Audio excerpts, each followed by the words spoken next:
Hello student, आप लोगों का स्वागत है हमारे यूट्यूब चैनल पंडित रुचि प्रसाद त्रिपाठी स्मारक इंटर कॉलेज पर।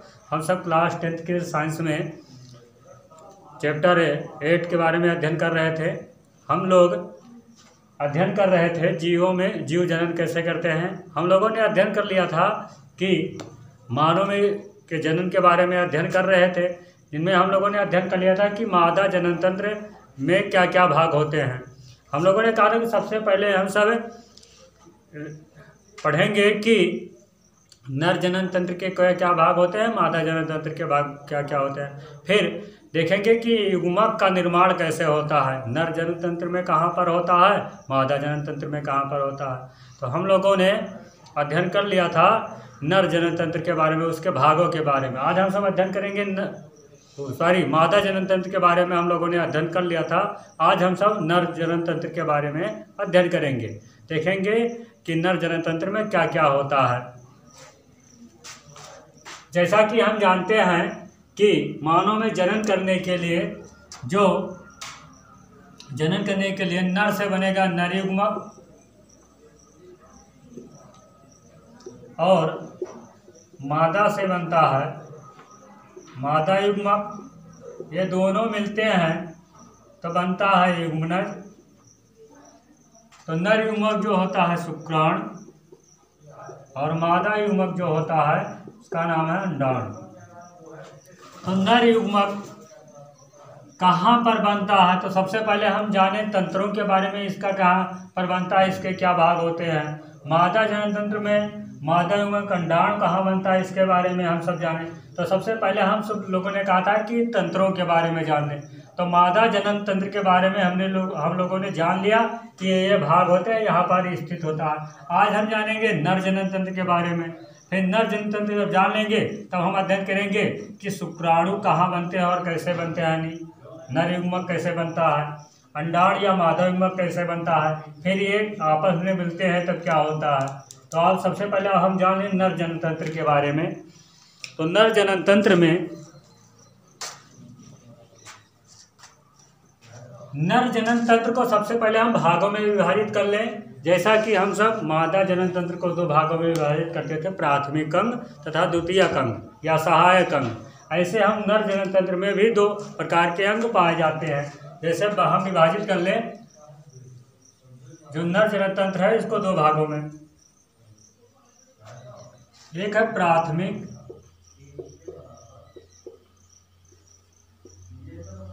अंग और दूसरा अंग है द्वितीयक या सहायक अंग। द्वितीयक या सहायक अंग। प्राथमिक अंग के अंतर्गत आता है वृषण और द्वितीयक या सहायक अंग के अंतर्गत आती है कुछ वाहिनियां। इसके दो भाग हैं, कुछ आते हैं वाहिनियों के नाम और कुछ ग्रंथियां आती हैं। तो वाहिनियां क्या क्या होती हैं द्वितीयक सहायक अंग में, तो एक होती है रीड टेस्टिस, एक होती है शुक्रवाहिका और होता है अर्धवृषण और होता है शुक्रवाहिनी।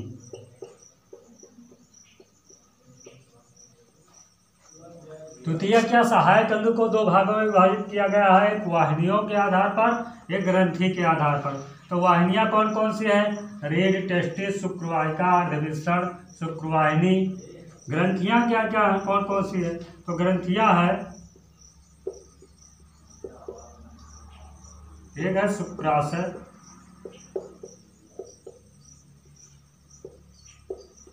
एक है प्रोस्टेट और एक ग्रंथि और पाई जाती है बल्बोपुरेथर ग्रंथि। तो द्वितीयक के सहायक अंग में 3 ग्रंथियां भी पाई जाती है, शुक्राशय, प्रोस्टेट, बल्बोपुरेथल, ये सब ग्रंथियां पाई जाती हैं। और प्राथमिक अंग में केवल वृषण पाया जाता है। अब इनको सबको हम एक फिगर या चित्र के माध्यम से देखें कि ये सब कैसे होते हैं। तो नर जनन तंत्र में जो होता है, नर जनन तंत्र, उनमें एक जोड़ी वृषण पाया जाता है। देख ले फिगर के माध्यम से इनको।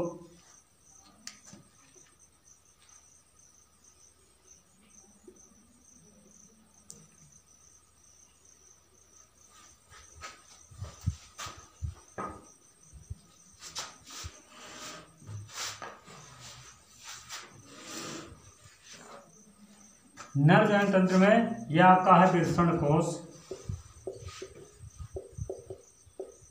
और वृषण कोश में पाया जाता है एक जोड़ी वृषण, एक जोड़ी वृषण पाया जाता है। यह शरीर के बाहरी भाग में स्थित होता है और शरीर के तापमान से इसका तापमान 2 से 3 सेंटीग्रेड कम होता है। और जैसे मान लीजिए हमारा शरीर का जो तापमान होता है 37 डिग्री सेंटीग्रेड होता है, लेकिन इसका तापमान हमारे शरीर के तापमान से 2 से 3 सेंटीग्रेड कम होता है। कम इसलिए होता है कि शुक्राणुओं के निर्माण में यह सहायक होता है। यह शरीर के बाहरी भाग में स्थित होता है और यह एक जोड़ी वृषण पाया जाता है। वृषण कोश में स्थित होता है। अब एक वृषण के अंदर क्या क्या चीज़ें होती तो जान लें, तो हम जान जाएंगे कि दोनों वृषणों के अंदर क्या क्या होता है। तो एक वृषण के बारे में हम सब जानें, तो एक वृषण को हम देखेंगे तो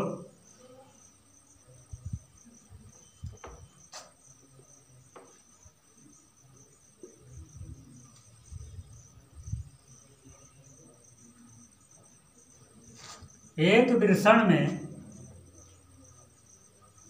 ऐसे 250 कंपार्टमेंट या वृषणीय पिंडक पाए जाते हैं।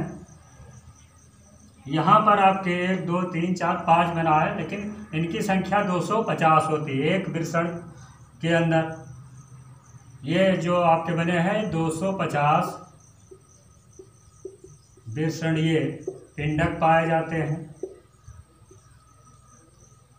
250 वृषणीय पिंडक पाए जाते हैं। इन वृषणीय पिंडक के अंदर पाई जाती है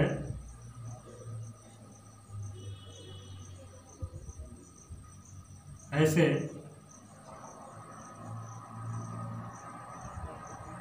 एक नलिकाएं पाई जाती है वृषणीय पिंडज के अंदर, जिनको कहते हैं शुक्रजनक नलिका। शुक्र जन नलिका।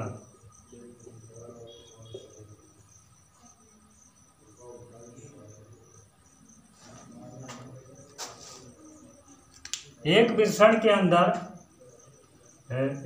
अंदर 250 वृषणीय पिंडक पाए जाते हैं। इन वृषणीय पिंडकों में के अंदर जो एक नलिका पाई जाती है जिसका नाम शुक्रजनक नलिका है। अगर इन नलिकाओं को अगर काट दिया जाए तो यह देखा जाता है इनके अंदर 2 प्रकार की कोशिकाएं मिलती हैं। जैसे मान लीजिए गोल आकार में गोलाई होंगी, इनको काटने पर काट दिया जाए तो इनके अंदर देखा जाता है कि 2 प्रकार की कोशिकाएं मिलती हैं। जैसे इनको अगर काट दिया जाए तो 2 प्रकार की कोशिकाएं मिलेंगी।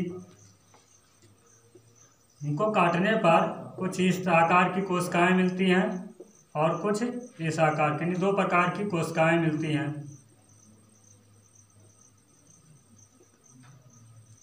तो जो इस आकार की कोशिका होती है उसका नाम होता है शुक्र जन कोशिका, और ये वाली आकार के इस कोशिका का नाम होता है साटराली कोशिका।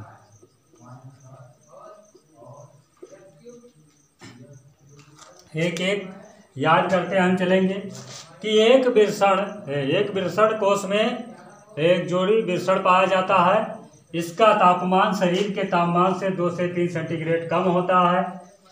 एक वृषण के अंदर देखा जाए तो 250 वृषणीय पिंडक पाए जाते हैं। उन वृषणीय पिंडकों के अंदर 1 से 3 की संख्या में शुक्रजनक नलिका पाई जाती है अगर उस शुक्रजनक नलिका को काट दिया जाए और तब देखा जाता है उसके अंदर दो प्रकार की कोशिकाएं मिलती है। एक मिलती है शुक्रजन कोशिका, एक मिलती है साइटोली कोशिका। शुक्रजन कोशिका के अंदर ही नर युग्मक शुक्राणु का निर्माण होता है, क्योंकि नर युग्मक का नाम जानते हैं कि शुक्राणु है।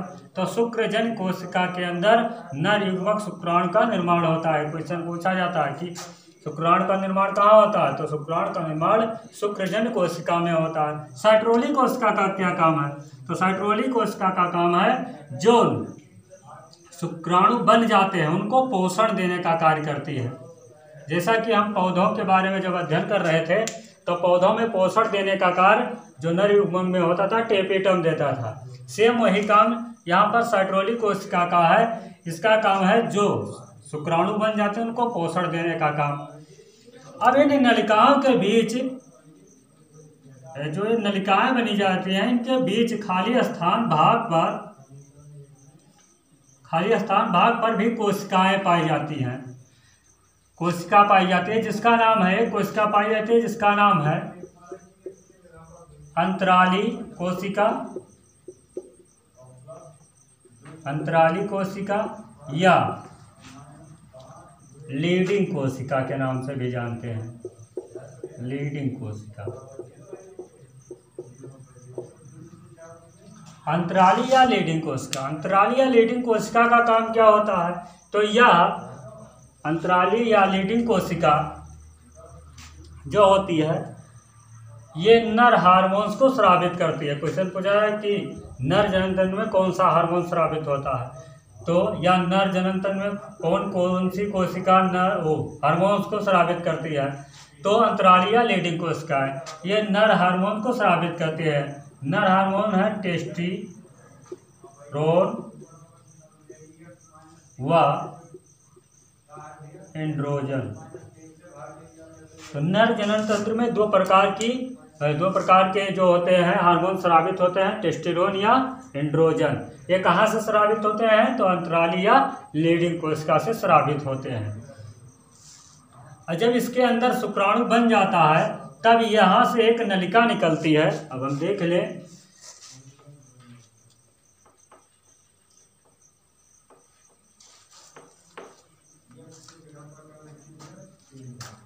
जब यहाँ से अब इसके अंदर शुक्राणु बन जाता है तो यहाँ से एक नलिका निकलती है बाहर की ओर, और जो बाहर की ओर निकल कर आती है तो हम देखे थे शुक्रवाहिनियाँ। तो शुक्रवाहिनियों सबसे पहले जो यहाँ से भाग निकल आता है इसको बोलते हैं रीड टेस्टिस वाली वाहिका पाई जाती थी, रीड टेस्टिस। फिर आगे चलकर यह वाहिका और आगे जाती है और शुक्रवाहिनी के नाम से भी जाना जाता है। फिर आगे जाकर यह कुछ दूसरा आकार बना लेती है, कुछ इस तरह के आकार बना लेती है।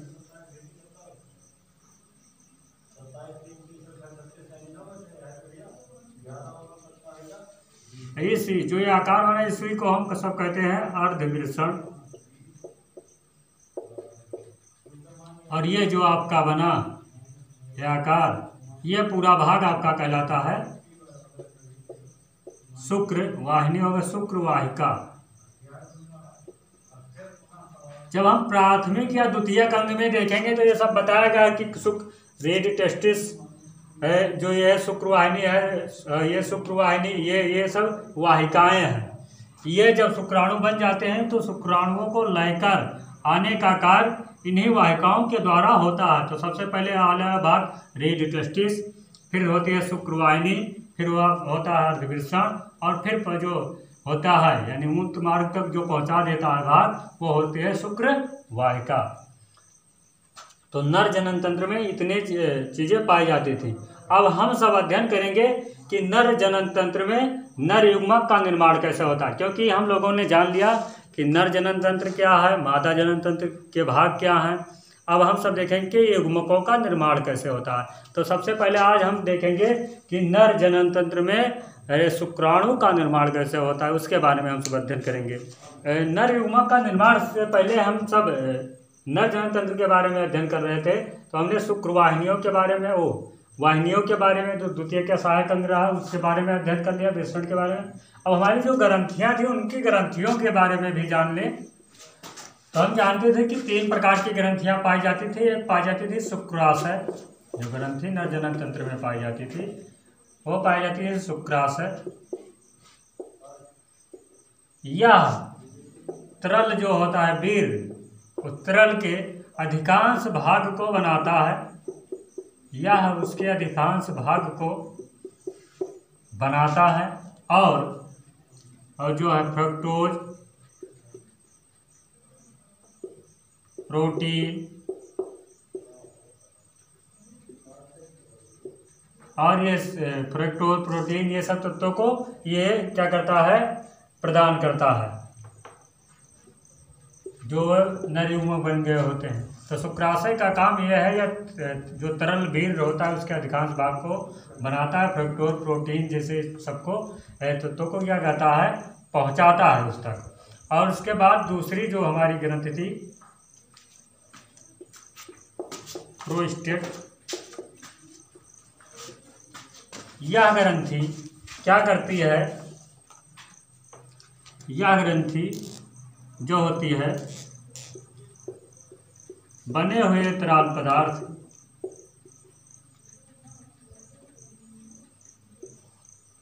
को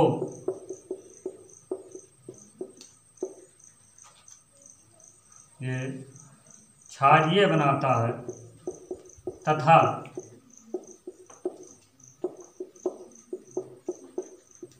मूत्र मार्ग को निष्प्रभावी करता है।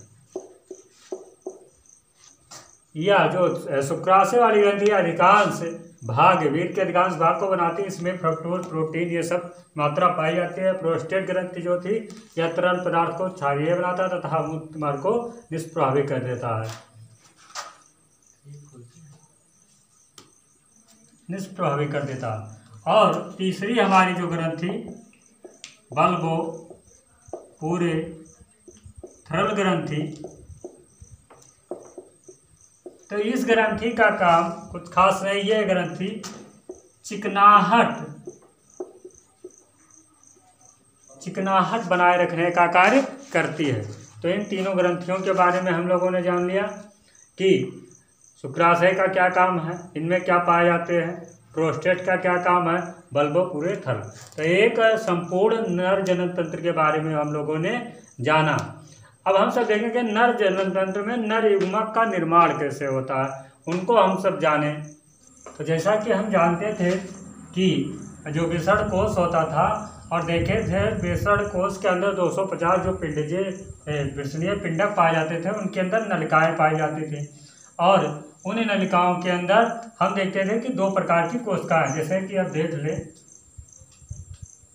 ऐसे होता था, और ये पिंडक होते थे।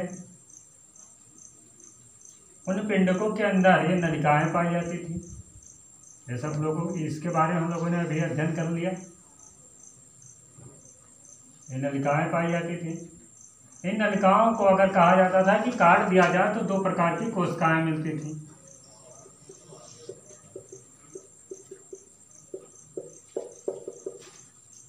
जो ये होती थी ये साइक्रोली कोशिका होती थी।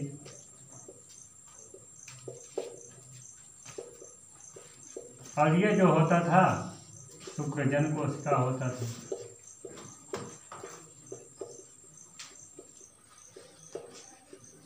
तो शुक्रजन कोशिका के अंदर ही बताया गया था कि नर युग्मक शुक्राणु का निर्माण होता है। तो अब हम देखेंगे शुक्रजन कोशिका में नर युग्मक शुक्राणु का निर्माण कैसे होता है। तो हम सब देख लें।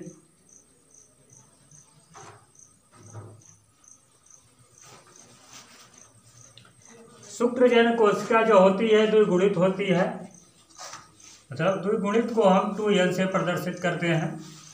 ये आपकी हो गई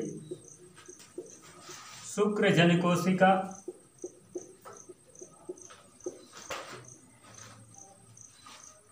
और शुक्रजन कोशिका सब में सबसे पहले समसूत्री विभाजन होता है। इनके बीच इस कोशिका में जो कोशिका विभाजन होगा इसमें होता है समसूत्री विभाजन। जैसा कि जानते हैं कि कोशिका विभाजन दो प्रकार से होता है, समसूत्री और अर्धसूत्री। तो इनकी कोशिकाओं में समसूत्री विभाजन होता है। जब बताया जाता है समसूत्री विभाजन होता है तो कोशिकाएं समान रूप से विभाजित हो जाती हैं। तो इससे जो भी कोशिका बनेगी उनमें भी ये दो गुणित बनेगी, निगुण सूत्रों की संख्या उतनी होगी। और जो यह कोशिका बनती है इस कोशिका का नाम होता है प्राथमिक शुक्रजन कोशिका। इसका नाम होता है प्राथमिक शुक्रजन कोशिका। प्राथमिक शुक्रजन कोशिका। प्राथमिक शुक्रजन कोशिका में फिर विभाजन होता है और इनमें जो विभाजन होता है अर्धसूत्री विभाजन होता है। इसको मान लें अर्धसूत्री फर्स्ट विभाजन जो होता है इनमें होता है। जब कहा जाता है कोशिका अर्धसूत्री विभाजन होता है तब जब दो गुणित होती है तो ये आधे आधे में विभाजित हो जाती है, यानी यहाँ पर 2n पाया जाता है तो विभाजित होंगी अर्धसूत्री। तो एक n इधर चला जाएगा इधर 2n, और इससे जो कोशिका बनी इसका नाम होता है द्वितीयक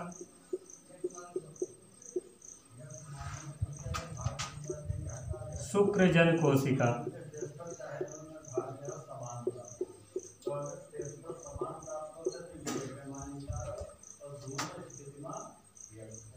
फिर इन कोशिकाओं में ये कोशिकाएं होती हैं, इनमें भी विभाजन होता है, इनमें विभाजन होता है, अर्धसूत्री विभाजन होता है जो होता है सेकंड। और इनसे जो कोशिकाएं बनी, 4 प्रकार की कोशिकाएं बनी, तो इनसे जो कोशिकाएं बनी उसका नाम होता है शुक्र परशु कोशिका। अब शुक्र परशु कोशिका ही, ये चारों प्रकार की कोशिकाएं ही नर युग्मक शुक्राणु को बनाती हैं।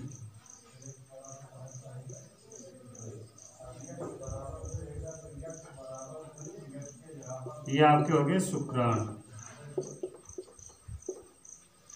तो जैसा कि जाना कि एक नलिका के अंदर जो शुक्रजन नलिका होती है उसके अंदर 2 प्रकार की कोशिकाएं पाई जाती हैं, शुक्रजन कोशिका, साटरोली कोशिका। शुक्रजन कोशिका के अंदर ही नरयुग्मक शुक्राणु का निर्माण होता है। तो नरयुग्मक शुक्राणु का निर्माण उसके अंदर होता है। तो एक प्रकार की जो कोशिका होती है 4 प्रकार के शुक्राणुओं को निर्माण करती हैं। तो इनमें जो होता है शुक्रजन कोशिका में सबसे पहले समसूत्री विभाजन होगा, तो उससे बनेगी प्राथमिक शुक्रजन कोशिका।